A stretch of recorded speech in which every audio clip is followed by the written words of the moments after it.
don't worry. Don't freak out here. But, so Lucas isn't on this episode, and I promise it's not because he was like, Flash animation, I quit. No. You may have heard our first episode of the latest season of Arthur and realized that, yeah, we're not the biggest fan of the Flash years yet. I still hold out hope that maybe it can turn around, but we are not at the point where we're like, it's like the show's over. Like, no, Lucas is very busy this week, and that's okay, because that means I get to bring in a guest here on Elwood City Limits, the Episodic Arthur podcast. My name's Will Young, and this time for our guest to talk about another episode of Arthur, it's somebody I've been wanting to get on the show for quite a while, because she has literally the ties with Arthur are both skin deep, and they go even deeper than that. And you'll find out what I mean by that in just a few minutes, because we're welcoming to the show Hannah. Hey, Hannah. Hey, so happy to be here. Yeah, I'm really happy to be able to kind of have you on here. It's been something, as I said, I've been wanting to have you on for a while, but we had a really good run of Lucas here on the podcast, and so I wanted to take advantage of that while I could. But one of the many reasons why I wanted to have you on here is because, first of all, you're a huge Arthur fan, and this is known because one of your biggest kind of Arthur stories, I think, it's how I kind of came to encounter you on online through social media, is let's start with the Arthur tattoo. So I always like to ask people about their history with Arthur, and I imagine your history ties in with that tattoo. So take us through it a little bit. What is your history with this show? So I've been watching Arthur. I think Arthur premiered in 1996. Mm-hmm. And that's the year I was born. So a few years after, I guess around maybe school age, I started watching Arthur every morning before school and then every morning after school. And it just became this big routine with me. And I adored the show so much as a kid, and then rediscovered it later on in high school and rekindled my love for that show. And I was able to kind of pinpoint more reasons why I love it as an adult, obviously, than when I was a kid. But so Arthur has just always been there for me, and the comedy is my absolute favorite, and the animation has always been my favorite. So I decided to get a tattoo of Arthur, just because it's something that's always meant so much to me. And the tattoo itself, it's the shot from the very first episode when he kind of gets his glasses and he looks in the mirror and he smiles. It's a really it's a really great design, and it's quite prominent. And like I feel like a lot of people are aware of, if they follow you on social media, then they have seen that tattoo, and it's quite eye-catching. It is. The artist who did it, her name's Anna Rispoli. She's located in a tattoo shop in Delaware at Push Tattoos, and she's absolutely wonderful, and worked with me on the picture I wanted to use, and then I used the outline from the original title cards that they used to have and everything. So she came up with a really cool design, and yeah, it's my favorite tattoo. I love it. And that's, like I said, that's kind of how I came to know you. And then we've been chatting for the past couple of years in and around the show and in and around Arthur, because you also, this is another good reason to have you on the show. You have one of my favorite, so there's a lot of novelty accounts on Twitter, and there are some related to Arthur. They're usually character based, but this one is at Arthur But Film, which is something that speaks deeply to me and to Lucas. Yeah, so as somebody who is also a major movie fanatic, mm-hmm. I loved seeing those screenshots from Arthur, and I'm like, I could just turn this into a movie title, or what it looks like in the picture. So I've been doing that on Twitter for a while, and I have a lot of fun doing it. I need to get back into it, but yeah, please, if anybody wants to follow me, please do. At Arthur But Film. And of course, the questions that I ask all the time, your favorites, usually Arthur character and Arthur episode, if you have one. Okay, so Binky is probably my favorite character. He just has so many good lines. And my favorite episodes, I'm a really big fan of like the third season just because I really like the animation and everything. And I think DW's dear friend when she goes to the woods. Hmm. And that's one of my favorites that I can think of off the top of my head. I have so many. Um, I know it's hard to pinpoint just one, and I find that that's with a lot of our guests. It's like it's not just one that sticks out in their memory. So I'm yeah. with you. I'm with you there, of course. Yeah, and there were a bunch of like callbacks to not a bunch, but at least like two that I noticed in the episode we watched today. Um Talking about like earlier episodes from like much earlier seasons, and I always love when they do that. I wonder if we got the same ones. Maybe you saw ones that I didn't see. But that's awesome. And really, like DW's dear friend, that is, I feel like there's like a handful of episodes that people are like, well, these are the best ones. And that's an outside pick. And I respect that. And it also communicates to me of like, right, we have a huge Arthur fan on our hands here. So I think we're in good hands. Thank you so much for joining me for this episode. I'm excited to get into it with you. I'm also excited to finally welcome back emails here. We had a little bit of time without them, but now that the season 16 premiere is going out on the free feed, I'm sure we'll be getting a lot of talk back at elwoodcitylimits@gmail.com. We have one this time around from Z. Z says, it was only a matter of time that you guys would get to the dark age of Arthur. Like you guys, I missed the old Arthur. My mom was pregnant with me when the show debuted in 1996, and I was born in the second season in 1997. Even though I grew up in the 2000s, I loved and missed the glory days of Arthur and old school animation. When season 16 came out, I was not a fan of the animation. I'm still not a fan of the Flash seasons to this day, although sometimes I still watch the new Arthur episodes. There is a pretty good episode later on in season 18 that has a special guest star. I'm not going to spoil that in case Lucas is listening. I want this to be a real surprise. I'm looking forward to the next episode of For the Kids. I sent in a submission. I can't wait for you to talk about it. Good luck, Lucas and Will, and I'm sure they would extend that to you as well, Hannah. Thank you, Z. And again, elwoodcitylimits@gmail.com.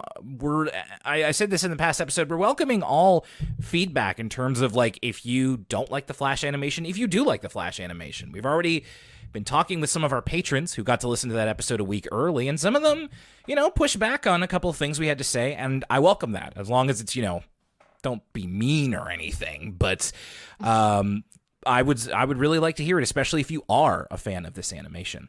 Speaking of our patrons, patreon.com/ElwoodCityLimits is where you can support us. For as little as $1 a month, you get early access to every episode of ECL, and every month you get a bonus episode of two different podcasts. One is ECL Origins, which is our new show, where we talk about shows, TV shows and cartoons from our youth that don't necessarily fall under PBS Kids. And then we have another one, which we are bringing back For the Kids, a PBS Kids podcast. And right now, patrons, if you haven't done so yet, go to the Patreon page. There is a suggestion box where you can put in suggestions for the next show that we cover on For the Kids. Now, a couple things. I wrote this down in the post, but I will just make sure to say it here as well. Please don't suggest anything that we've already done, because we already did it. And also, make sure it's under PBS. We've had one or two that were like, this technically isn't PBS. I'm like, okay, we still have a lot to go with PBS before we dip outside.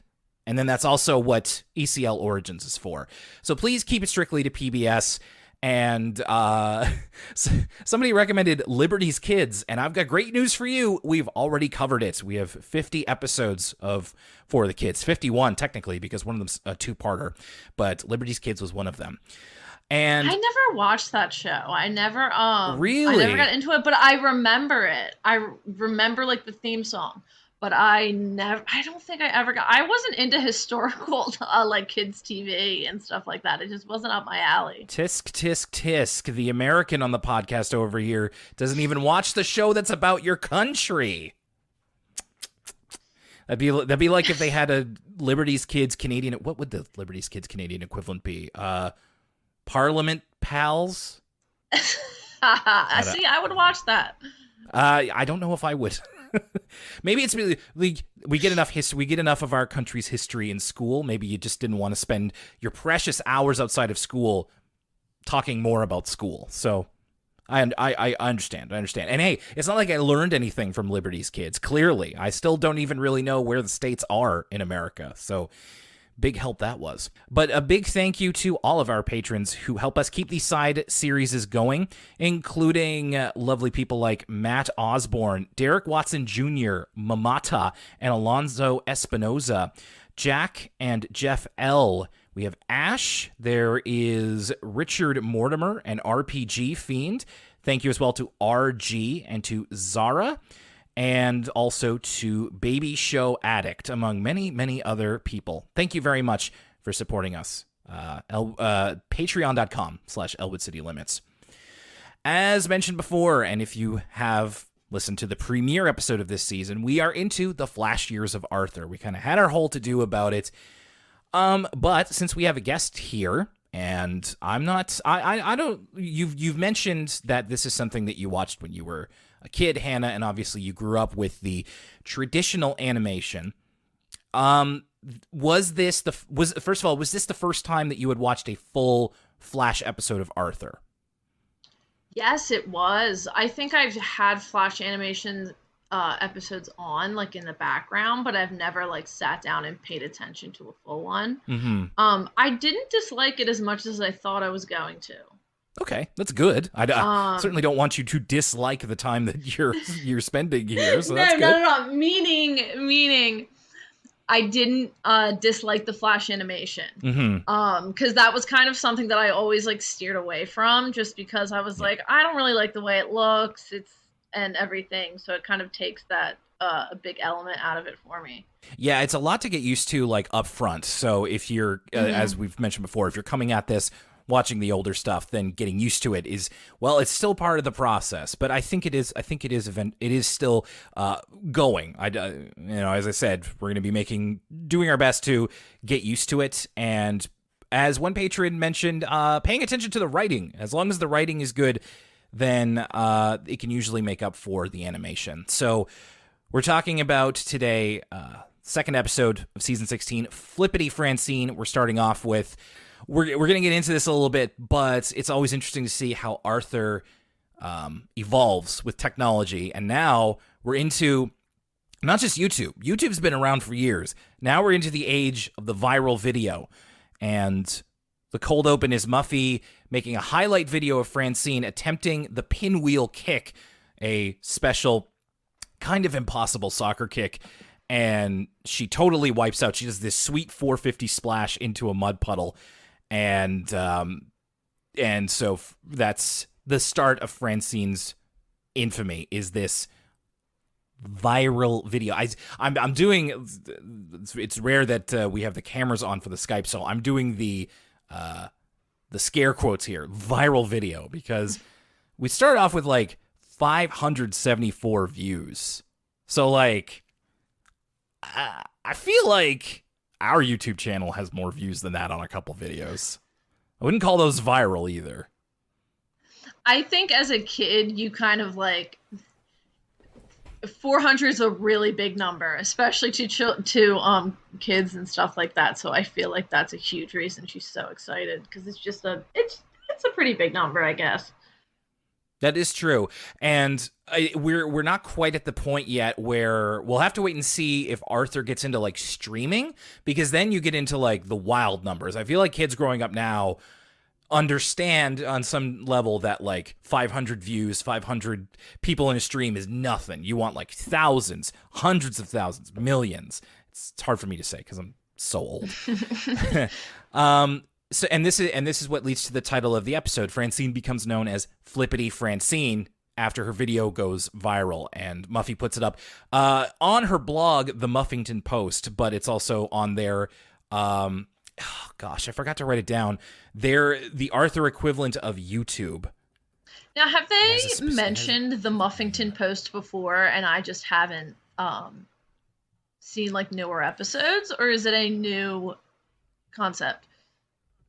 I'm pretty sure, like, the joke didn't seem brand new to me. So it didn't to me either. It was, No, and it's like the Huffington Post was certainly popular around this time.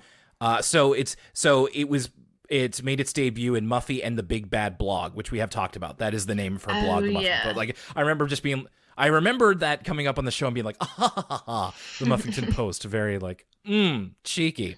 I have the picture here of the screen cap that I took. It's called Yoo-Hoo Tube.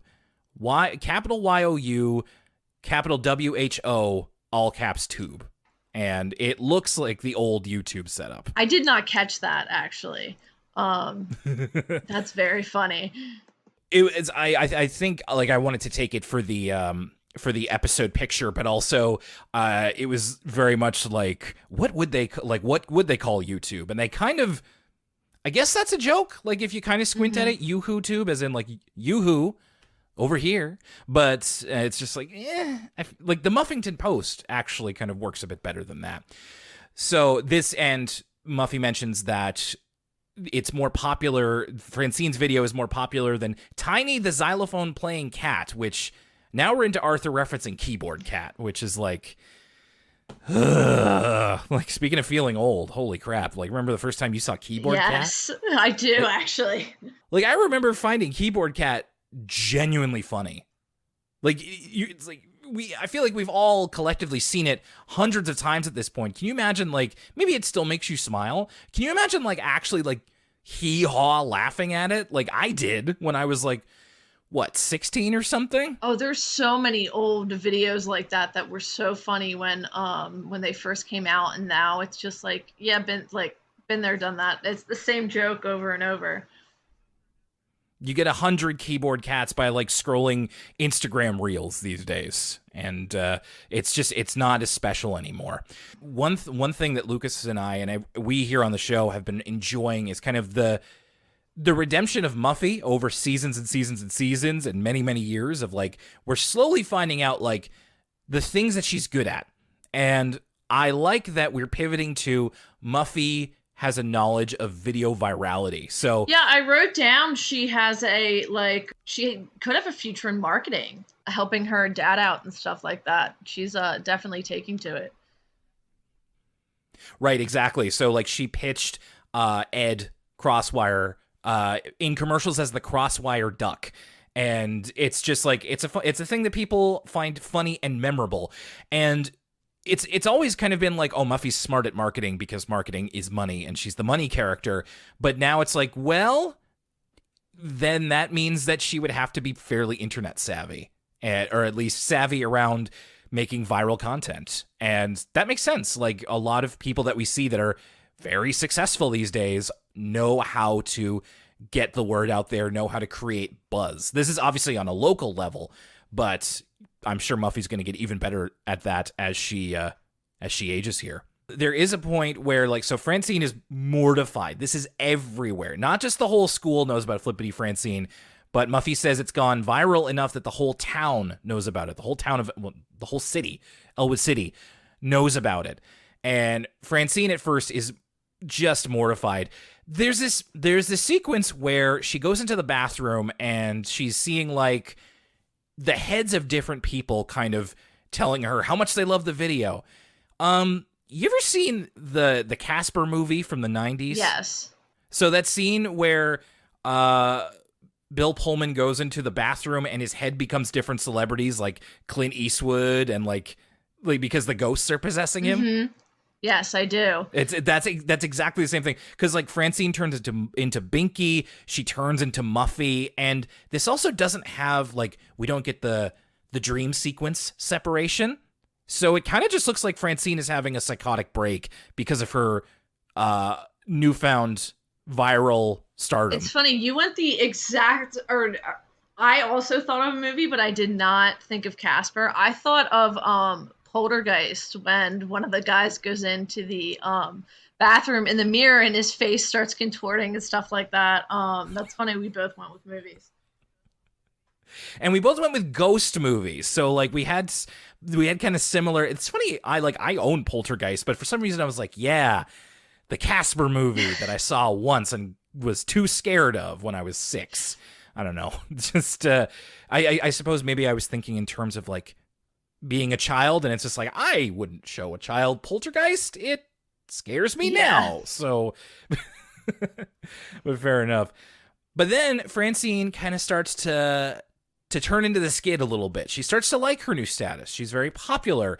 People pay attention to what she does. So she starts to manufacture new ways that she can like flip around. She kind of turns into like her own version of Jackass a little bit, where she will just like, she like has a banana peel in her pocket and she'll just like throw it on the floor and then like slam it to the chalkboard. So she's doing all these, she's hurting herself for clicks and mostly attention, but you know, if you just had the down over some of these, you could make a really decent montage. There's a bit here where we see Francine imagining the character now, like she's known as Flippity Francine. In fact, people sometimes just address her as Flippity, and she imagines it as like this old school like sketch show. It's a bit like the Simpsons episode where Bart is the I didn't do it kid, and so Flippity Francine is her I didn't do it, and then they make a whole like sitcom setup about it, where in this imaginary world, the Crosswires are getting robbed by the Tibbles with super soakers, and there's just money flying like everywhere also, which I thought was a weird touch. And it's like it's their trust fund. It's something, we're getting robbed of one of their trust funds. And then Flippity Francine flips into the scene and it saves the day. And it's this like, you know, like this kind of 60s like Flippity Francine. And that's what she imagines as. Arthur meme alert here that I wasn't expecting. This is when we find a shot in the show that has been used in various memes and images across the internet. The shot in the beginning of the Flippity Francine demo reel, I guess, is that shot of Arthur, Francine, Buster, and Muffy on the couch, and they're all giving thumbs up. Yeah, I didn't recognize it, but I have seen that before. I've seen it a lot on news articles about Arthur, or like BuzzFeed quizzes about Arthur. It's the most like generic Arthur and his pals image that you can find. I always thought it was like promotional, but it is in fact from this episode. I will also say, for someone who's not trained as a clown, Francine tumbles very well. She does a lot of like front flips and like, this is like some painful stuff that she's putting herself through, but she seems to be... Hey, well, she did go to clown school. You remember that episode where she went to clown school for like...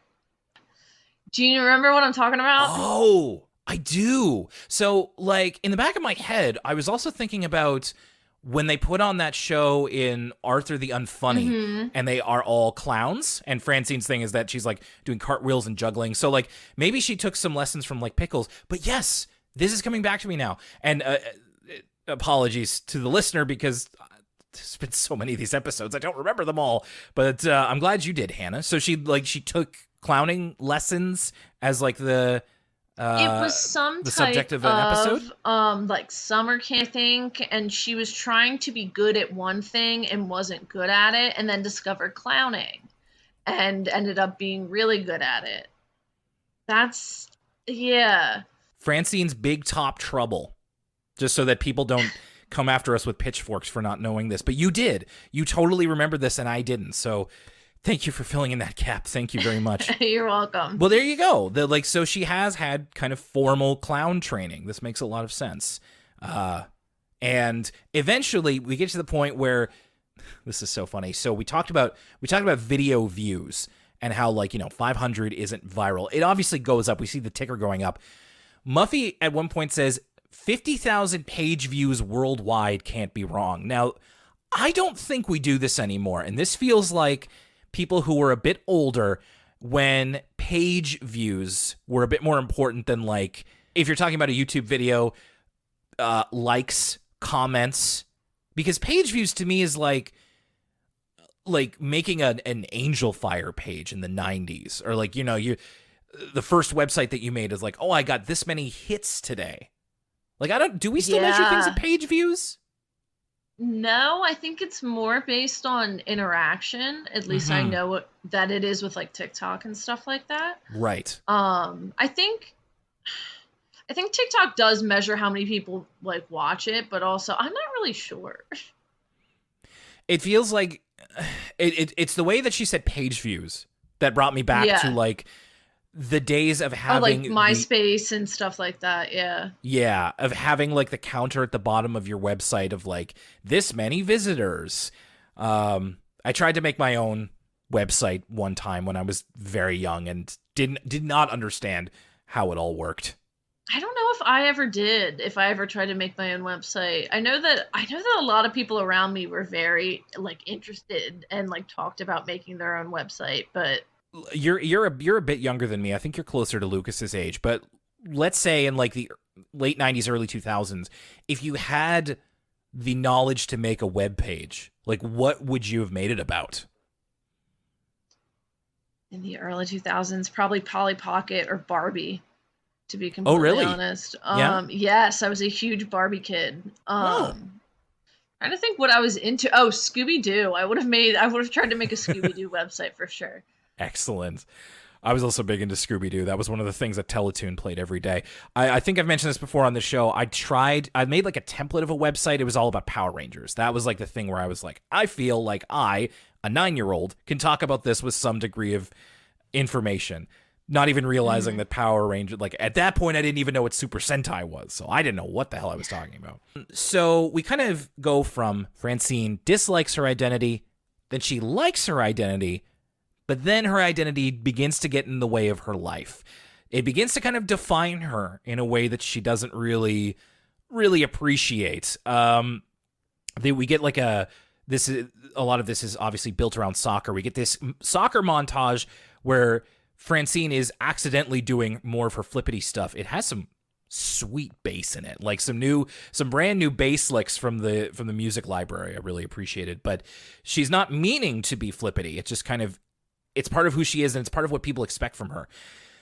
We do get this. I didn't see coming.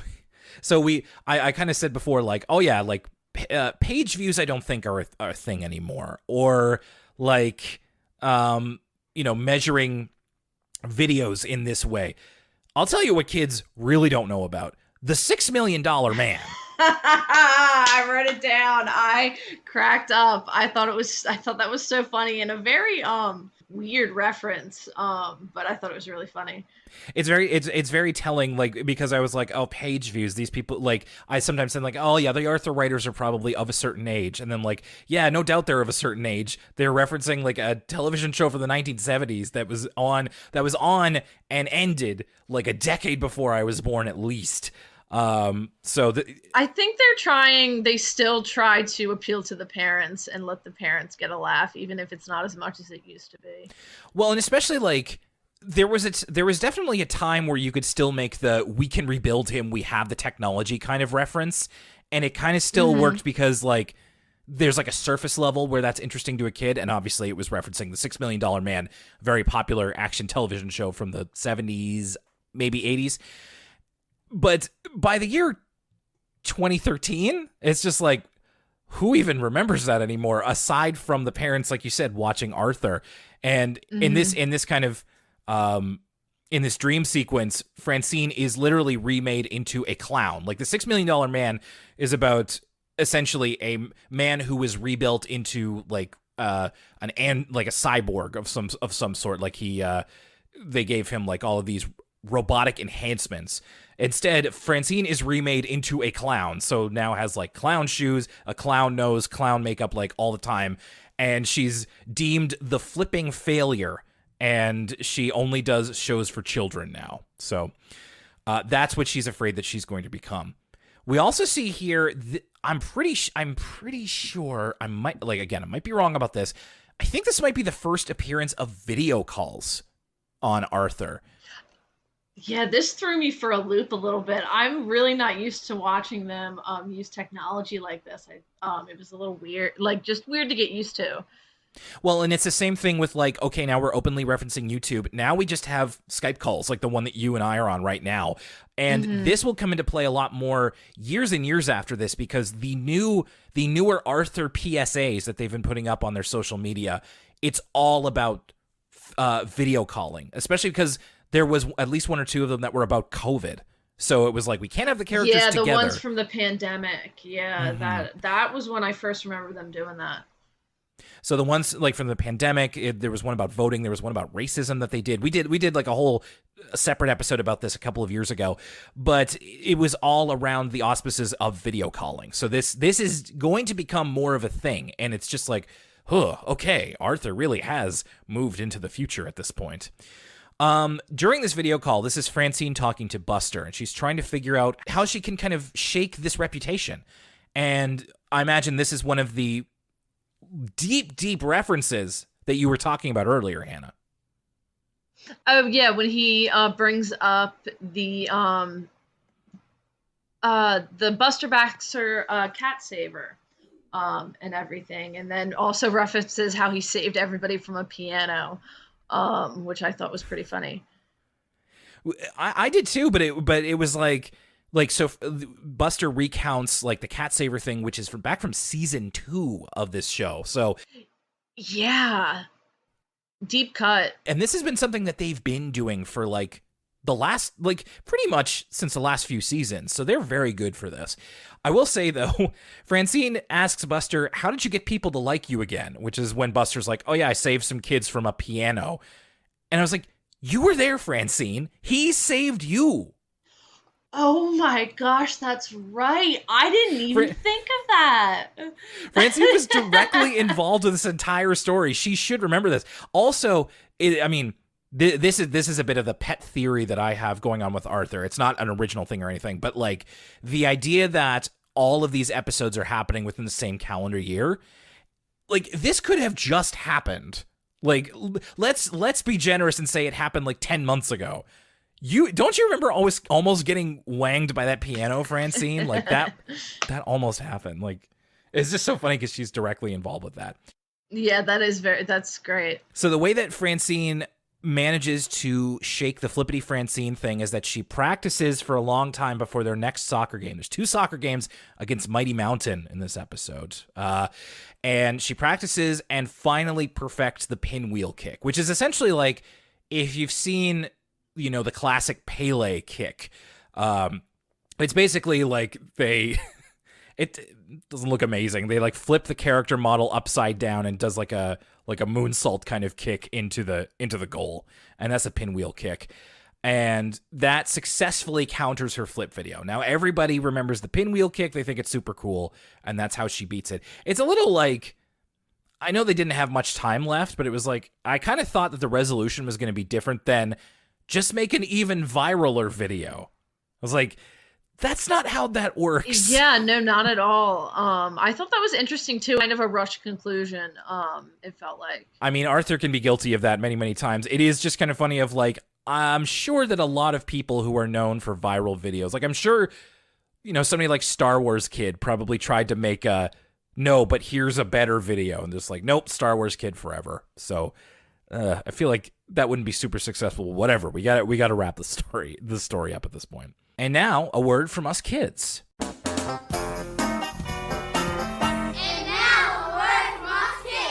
This is, I mentioned this to Lucas in the past episode, but I'm super pleased with how I don't think a word from us kids ever went away, except for when they replaced it with postcards from you.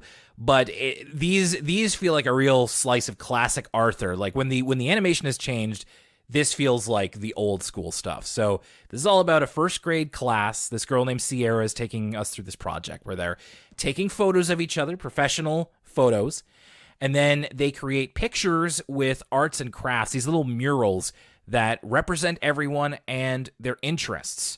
And the thing is that the person who is in the picture doesn't participate in it, so all the other kids have to fill in like, this person likes penguins, this person likes tigers, or like, and then they kind of represent that with like construction paper and all those kind of crafts and stuff like that. I will say I had the thought of, so you watch the old Arthur episodes, and I've gotten the chance to talk to some of these former kids, is like, yeah, now the kids who were on Arthur in season 1 are like our age or older.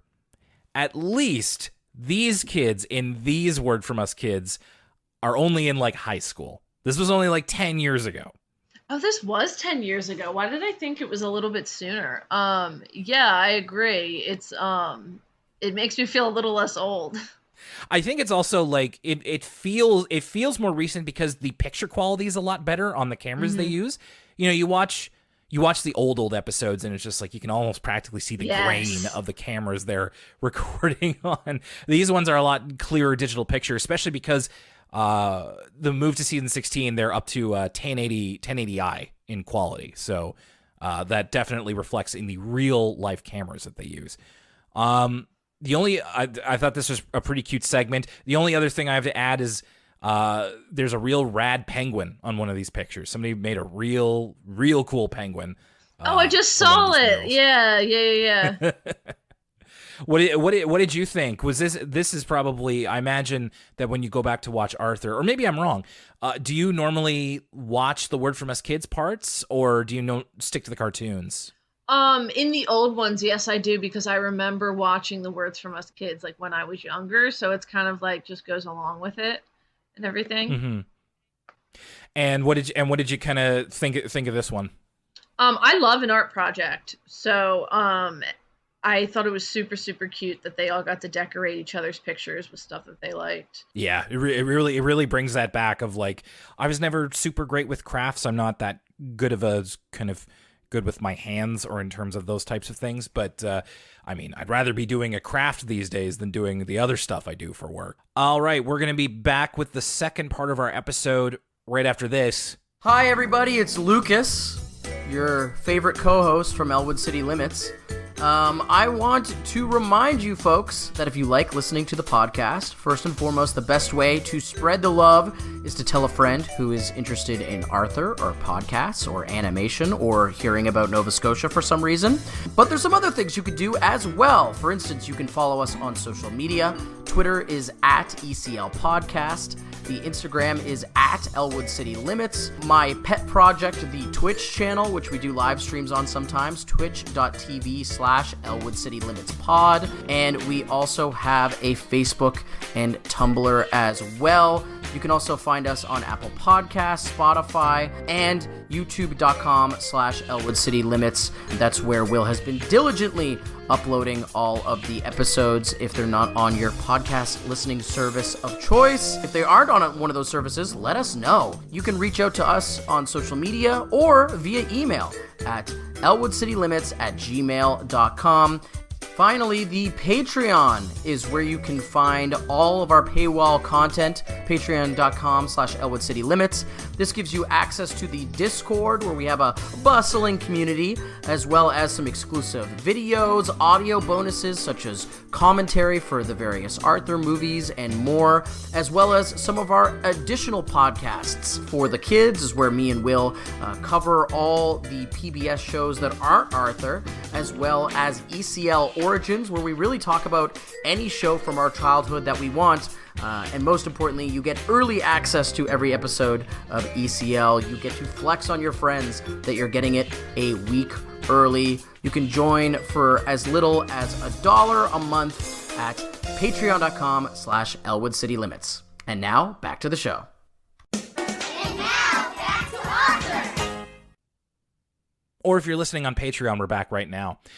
Muffy Takes the Wheel is our second half here. And this was another, like, putting us in a very particular place. Weird reference or funny reference.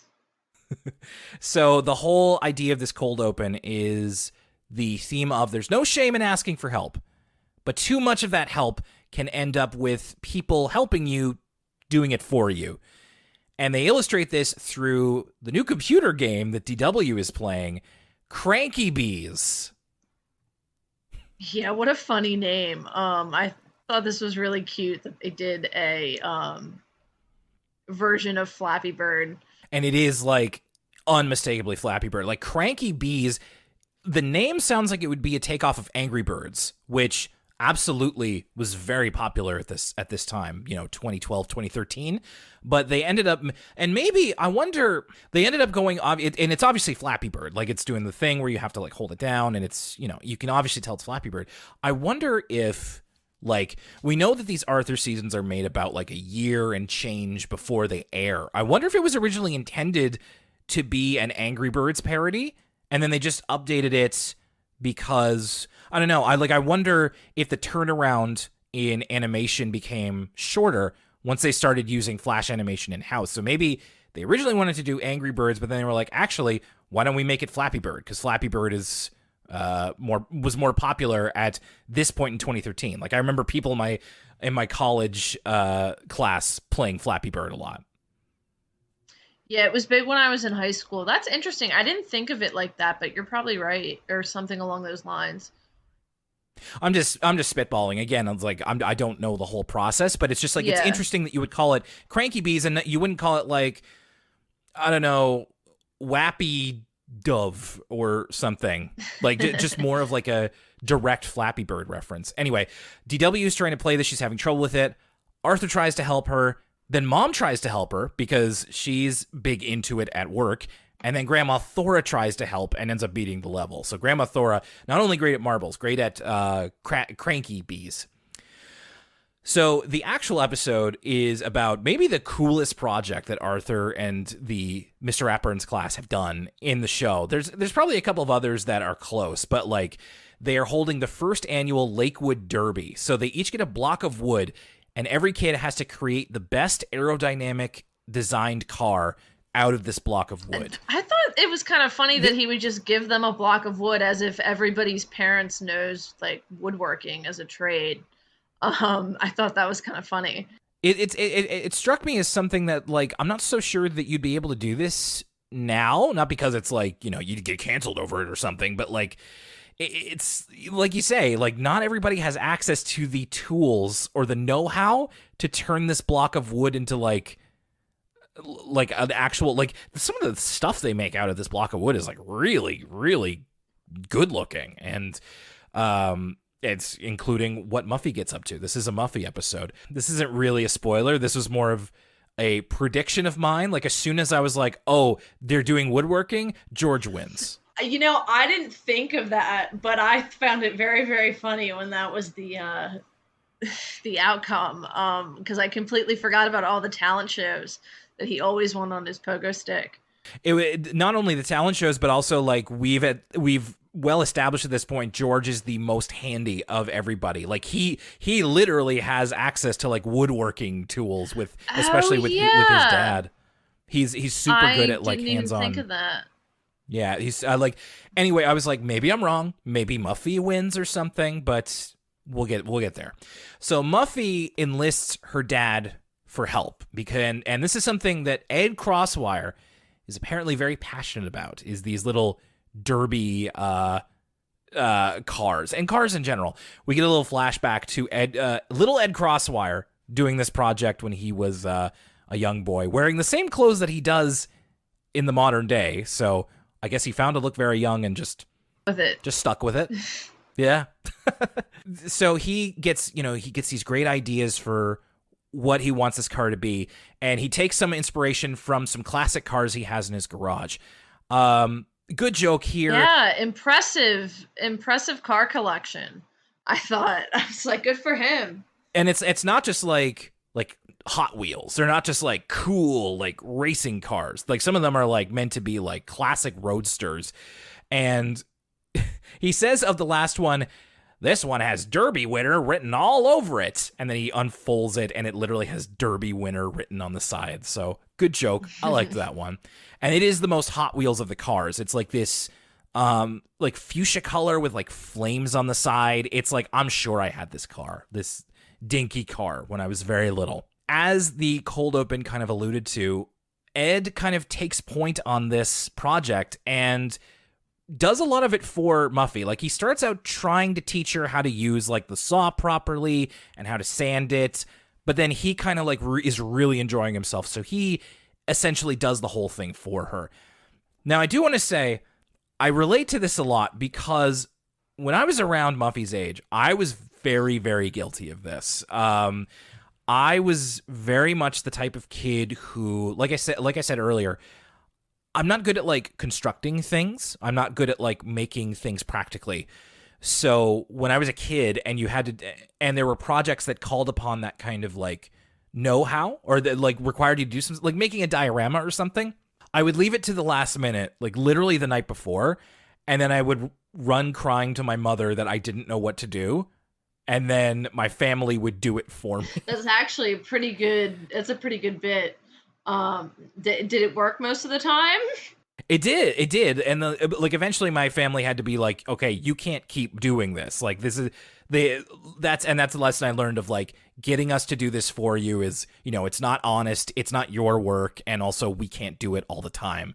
It just worked a couple times, but I want to say here, like, I wasn't fooling them. I would literally like be anxious about it until the day before, and then like start crying because I didn't know what to do. And so my family bailed me out. Like there's a running joke that I have in my family. We'll say like eggs to each other. There's a project that I was supposed to do in grade 2 that involved like making a poster about like a poster board of like eggs and doing some like constructive things. And then my sister and my mother did that completely for me. So they still tease me about that, as they are right to do. That was, you know, it wasn't right of me to ask them to do that.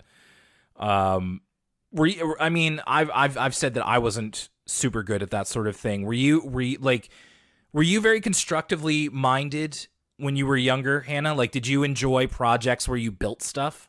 I did, but I had a really hard time because I'm like such a hands-on learner. And while I'm good at doing things with my hands, I need somebody to show me how to do that thing. And then I can learn pretty quickly and do it. So like with constructive projects and stuff, I would want to do it. I just didn't kind of really know how.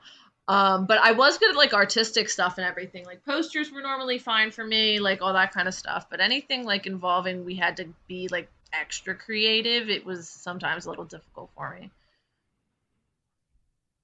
Like one of the other things that my mother ended up doing for me was like a shoebox diorama. And it's just like, I have such a hard time like looking at an object and imagining it as like something else. So that was a lot of where I struggled personally. So when it came to like, yeah, drawing and art type stuff, I was a little bit better, because at least with that, you're just kind of making something on paper out of your imagination instead of like physically making an object. Like I'm not even really good with like making stuff out of Play-Doh, you know? Like I see people making like even like rudimentary stuff out of Play-Doh, and I'm just like, I can't do that. Yeah, I can't really either. I always use those little cookie cutter type things that you like put the Play-Doh in and that makes a pretty shape. That way you don't have to do any thinking.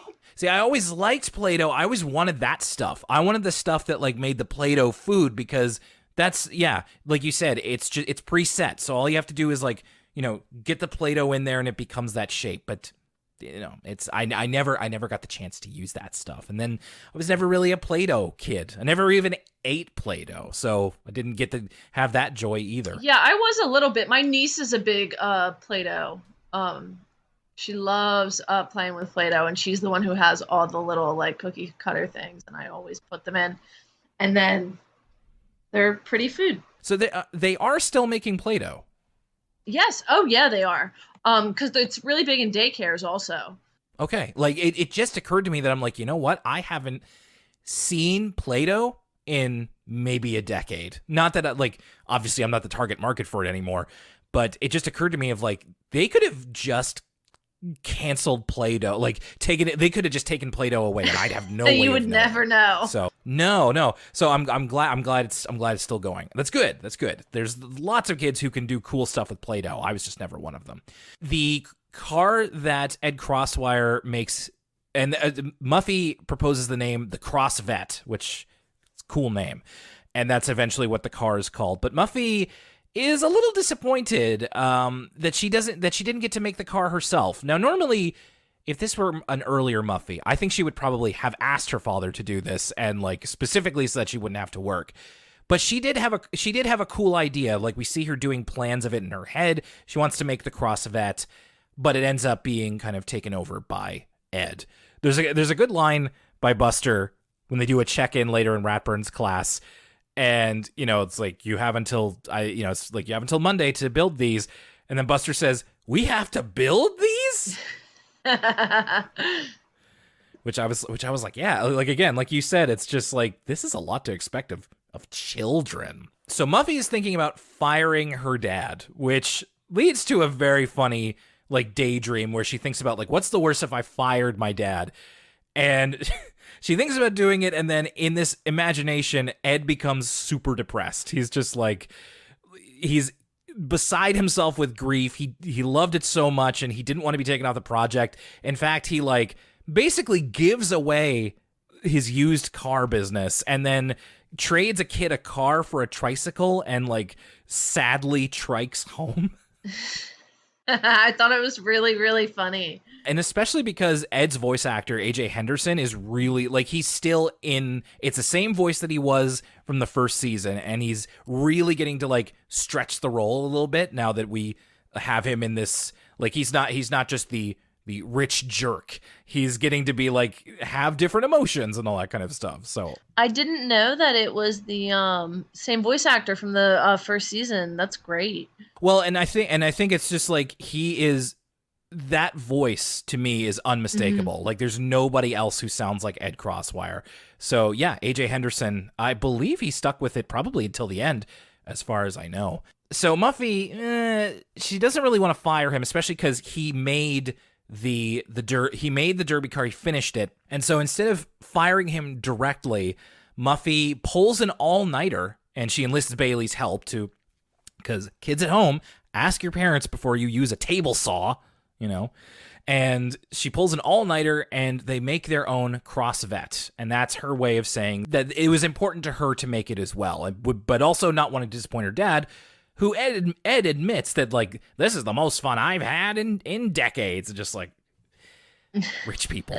Not even money can satisfy them, you know? In the end, we do get a little bit of the Lakewood Derby, which is pretty cool. It reminds me, this is for anybody out there who's played the Yakuza games, it reminds me of the Pocket Racer storyline from Yakuza Kiwami, which is one of my favorite parts of that game. We see some cool designs. I think Buster actually ended up making, like, he had a design for, like, a ship, and it actually worked out fairly well, I think. He didn't make it to the finals, but it's like, well, that is aerodynamic in the sense of, like, it runs on wind, so it's not a terrible idea. The finals are Muffy, George, and I think it was Francine, and as predicted, George wins. It's just kind of, I appreciate that we're sticking to that as well, of like, George is just kind of like secretly very good at competitions. And whether it's the pogo stick or whether it's like a class project, he's just really competent. He's just very, very shy. But Muffy, of course, learned the lesson, and they get to drive home, her and her dad, in the actual Derby winner car. They put on their shades, and they drive off in the sunset. All right, Hannah, that brings us to the end of an Arthur episode, and now it's time for us to kind of talk about what we thought of each one. So let's go back first to Flippity Francine. What did you think of it, Hannah? I liked it a lot. I loved the $6 Million Man reference. I thought that was really, really funny. Yeah, no, I liked it. I thought the ending was a little bit too abrupt for me. But like you said, they only have a certain amount of given time. But no, I enjoyed it. Okay, that's great. That's good. I didn't want to bring you onto this to be like, look how bad Arthur's gotten. So I'm glad that you did enjoy your time. I think I liked it a bit less than you did. I thought it was okay. It was more interesting to be like, this is Arthur dealing with the idea of viral videos and internet infamy. And I'm glad that we continue to move forward in terms of where Arthur is in the real world. Like you said, I feel that sometimes Arthur has a bit of a problem with rushed endings, so this one was kind of that as well. And the whole thing, I thought it was more interesting than I did think it was like good. So yeah, you know what? I think I agree with that. Okay, I'm not trying to talk you off of enjoying it or anything, but I thought it was... No, not at all. I like listening to other people and hearing their opinions and seeing. I don't know. I agree with it. Okay. Yeah, I thought it was okay. I'm a little bit warmer on the second part on Muffy Takes the Wheel. I liked Muffy Takes the Wheel. Again, it goes towards, and both of these episodes are very like pro Muffy in the sense of like, she's not the villain. She's not like the best person who's ever lived or anything, but she's competent, and she has, not only does she have like not secret, but she has like talents that are consistent, but she can also like, she's not amoral. She, I think it would have been really easy to have this episode be like, Muffy asks her dad to do it for her, and then she learns a lesson. Just like, no, she always wanted to do it for herself, but instead Ed kind of hijacked it. And it was in that she realized that they're like, oh no, I actually want to see this idea through to the end. And I think that's better than casting her in the typical like spoiled rich girl archetype. At least that's more interesting to me now. I feel like that would have been something that they would have done earlier in Arthur. And now we're at least far enough along that we can be like, no, Muffy's not that. She can be very, she has other negative traits, as do the other characters. But we can approach this in a way that isn't completely like stereotypical of that character trope. So I appreciated that, and I thought that she came off very well. I liked the focus on Ed. I think he's a fun character to have around, and I just really like the idea of the derby itself. I liked seeing all the designs. It was like seeing everybody make their own Hot Wheel. I don't know. I liked this one. I liked it. I liked it too. I really appreciate the work they've done on Muffy's character arc and kind of like switched that stereotype and kind of like done a lot more work to, I don't know. I like her a lot more than I do. Like I think I used to groan when there used to be a Muffy episode, but in this case, this is actually, I enjoyed it. I thought it was, like you said, really cool to see all the cars' designs and stuff. And I also like Muffy's dad a lot and don't mind when he gets like more, like I like when he's a soccer coach and stuff like that. I like when he gets more time. Well, right, and it's the same thing of like he's no longer the villain. Like he doesn't have to be like the conceited rich guy. It's like, no, he's Muffy's dad, and so he's, like you said, the soccer coach. He's got all of these different roles, and he can just kind of be more of a complete person, which is more interesting. So there you go. That's what Arthur is looking like for us now on Elwood City Limits, and that's, if you fast forward from kind of where you were watching it when you were a kid to when kids of the 2010s were watching it, that's kind of what Arthur is beginning to look like as we continue on here on Elwood City Limits, Hannah. I'm really glad that you could join me, and I hope that, like, how do you, like, I guess I asked you before, like, what your experience was with the Flash era of Arthur. Do you feel any differently now that you've watched a full episode, talked about it, thought about it? I do. I think the more that I watch the Flash animation episodes, the more I think I'll get used to it. I think the animation change was just so jarring, like at that point in time, that I just I couldn't be bothered with having to get used to a new animation style. But yeah, no, I think the more that I watched the episode, the more I kind of started to not pay attention to it. Okay, good to know. And that's going to be something that, we have a bit of a roster of guests that we call on every now and then, and that's going to be something that I'm very interested to introduce them to, is like, this is where Arthur was up to the day that they stopped making it. So I'm really I'm perpetually interested to see how everybody feels about these newer episodes compared to the older ones and just in their own right. So, Hannah, it was really great to be able to have you on the show finally, and to add your voice to the guest roster. Before we get out of here, where can people find you online? Obviously, we've talked about the Twitter, but let everybody know again, and anywhere else. If you like movies, you can follow me on Letterboxd. My Letterboxd is movie with 2 O's, Hannah. And I just log everything I watch, make comments, stuff like that. So if that's something you'd be interested in, give me a follow. And like he said, Arthur But Film on Twitter. That's it. Cool. And you're a good follow on Letterboxd.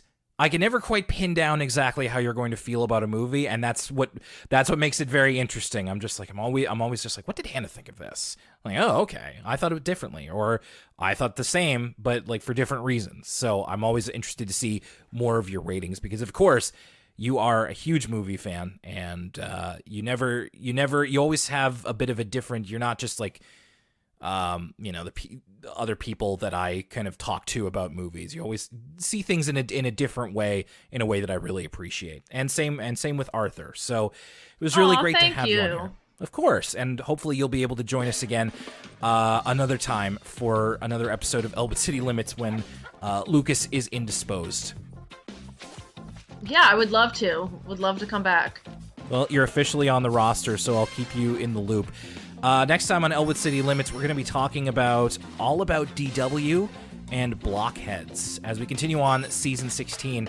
Also, patrons, don't forget to get your suggestions in for the next episode of For the Kids, a PBS Kids podcast, and those suggestions will carry over into future episodes as well. So, I'm keeping a list. You don't have to say the same things every month, but make sure that you get your suggestions in there. There's already been some that I've never even heard of before, so that's going to be very interesting when and if we get around to those. There's been a lot of suggestions, too. And thank you very much for joining us for this episode of Elwood City Limits. My name is Will Young, and for Hannah... Bye. We'll see you next time.